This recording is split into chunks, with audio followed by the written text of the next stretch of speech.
জানুৱাৰীৰ বাবে আমি ছাত্ৰসকলৰ বাবে এখন আঁচনি আমি আনিম কিন্তু ছাত্ৰীৰ বাবে যেনেকৈ এইটো ইউনিভাৰ্চেল সকলো ছাত্ৰীয়ে পায় ছাত্ৰৰ ক্ষেত্ৰত ইউনিভাৰ্চেল নহব অকল দৰিদ্ৰ আৰু নিম্ন মধ্যবিত্তসকলৰ কাৰণেহে আমি এনেকুৱা এটা আঁচনি আনিম ছাত্ৰীৰ ক্ষেত্ৰত আমি ইকনমিটো নাচাওঁ সকলোকে দিওঁ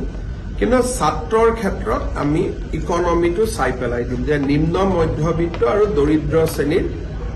পৰিয়ালৰ পৰা অহা ছাত্ৰসকলক আমি